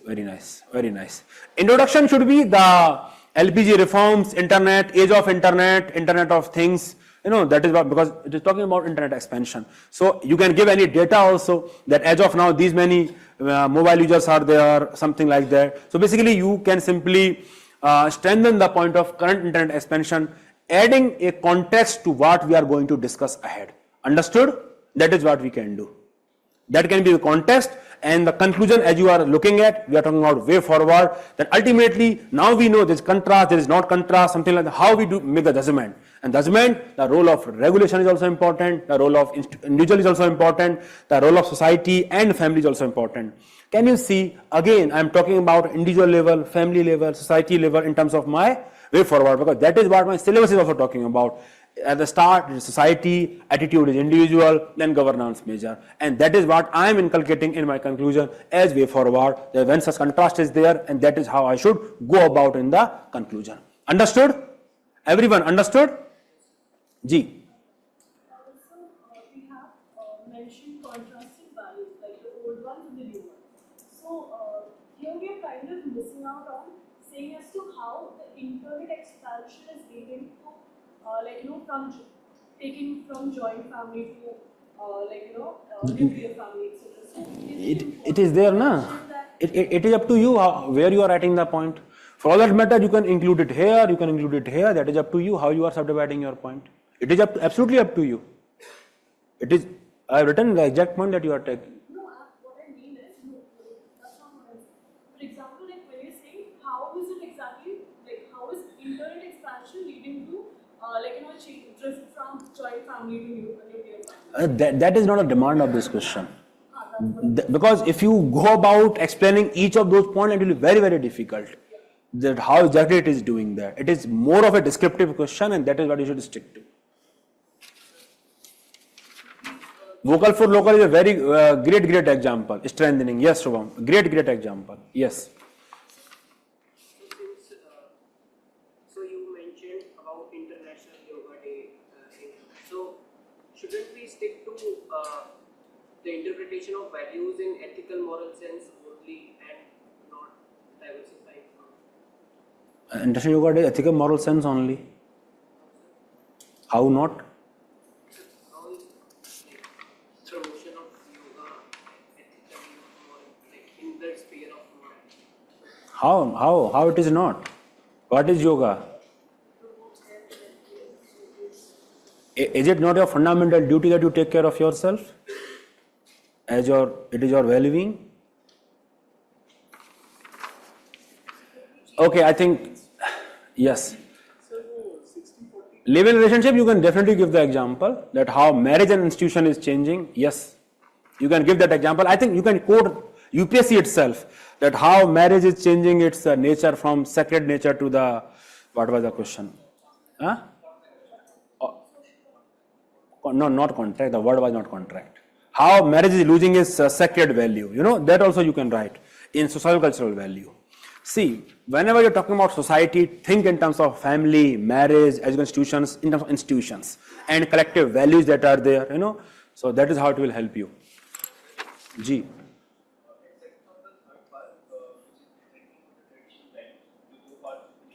G. The same answer can be written for the modernization, how modernization. Yes, same answer. Yes, same answer. Globalization also, more or less same answer. Yes. And that's the beauty of it. We are writing the same thing. G. So the conflict alignment is to 60-40 divided. No, ये 40% तो नहीं, 30%, more than 30, 25 like that. Yes. 60-40 नहीं जाएगा, ये कम रहेगा थोड़ा, ये काफी समय लगेगा क्योंकि this will take a lot of space. At least one dimension you have to explain properly and tell the examiner that I know in various dimensions that how they are in conflict. Other dimension you need not go into that detail. You can just simply write 3-4 points. Yes. हाँ तो आपको ये भी तो लिखना है ना, इसलिए पॉजिटिव एंड नेगेटिव भी लिखना है, वो आप एड्रेस ही नहीं कर पाओगे डायमेंशन को. Understood? Please note it. Focus on the conclusion also, way forward also. Done? Everyone done? Shreya ji done? Okay. Okay. If a country is to be corruption free and become a nation of beautiful minds, I strongly feel there are 3 key societal members who can make a difference: father, mother, and teacher. I think this was fairly easy question. The good answer will have lot of case studies with respect to good parents and good teacher. I think we have given you so many case studies. Okay, so that is what you should include, and just tell the examiner that you know that what is a great role that is played by them. You know, so that's the answer. Perhaps for 20% around, you can have some critical perspective with respect to contemporary concerns, that why these 3 people are not able to play that great role in present context because of, let's say, both parents are working, because of breakdown of family system, breakdown of marriages, because of teachers are becoming profit oriented, something like that, commodification of education, themselves are not exactly role models that are there. So that 20-25% of the concerns you can add to make your answer more contemporary in a way that you are telling the examiner that I know that why they are not able to play that greater role, and conclusion you can talk about with respect to reforms. So 70% around focus on the positive only, how, and 20% the concerns, and the way forward will be the conclusion. Understood? Everyone understood? Online walo? Supplementary factors. मतलब और क्या factors contribute करते हैं? और factor demand नहीं है question का as such. Concern ज्यादा सी स्पेस हमारे पास लिमिटेड है. अगर मुझे ऐसे लिखना होता तो शायद मैं बोलता लिख लो यार, वो भी लिख लो, रिलेवेंट है. But if I have to choose between these two factor, and I will choose concerns over, because concerns is directly related to the question. Understood? I think I should stop here. I wanted to teach you quality of service delivery. I think it will be very heavy for you. Yes? Probably tomorrow, if I can finish it 10-15 minutes before this time, then I will be discussing this topic. So don't worry, it will take 10-12 minutes only. So see, now I would request you that you go home, and just go through your test, whatever you have discussed. Make a separate notebook for your mistakes, for your answer writing. Just jot down those mistakes. Just jot down the learnings in terms of thinking, that is how I need to think with respect to examination. And if possible, try to solve these questions again. If not, in terms of writing full answer, then just dump the points. Just dump the point and think again. And just refer your notes. And make those interlinkages. Just do that. And when you come here tomorrow to write the test, go through the mistakes again. For 10-15 minutes, just go through the mistakes and just make a promise to yourself that you will not repeat those mistakes. Okay, whatever mistakes that you have committed, because these 6 days we must improve. Okay, we do not have much time in terms of making mistakes again and again. We must improve. So we must tell it to ourselves that we will not commit this mistake. The mistake can be as little as that you did not mention protoforming judgment when you were writing right to privacy. Mistakes can be as little as that you did not diversify your points. Mistakes can be anything basically. Or for you, maybe you were not writing that case study. If you are probing yourself that this is the mistakes, chances are you will not repeat it. If you are not even probing yourself, you are not noting yourself, then it is very, very difficult. The first step of emotional intelligence and learning anything is that self-awareness. You should be very consciously be self-aware about the mistakes that you are committing. Understood? Online value understood? Tools you can mention. Yes, you can mention the tools. Please go through the mistakes. Don't be overwhelmed by the content, the dimensions, mistakes. It is your first day in the office in a way as you are writing answer. So, be kind to yourself and just be very sincere in terms of not repeating the mistake. I am very sure in 6 days you will see a lot of improvement in your answers. Just be sincere enough, okay? Just don't commit the same mistake. Let me see how many doubts I have got, then we'll have the session. Okay? Okay then, bye-bye.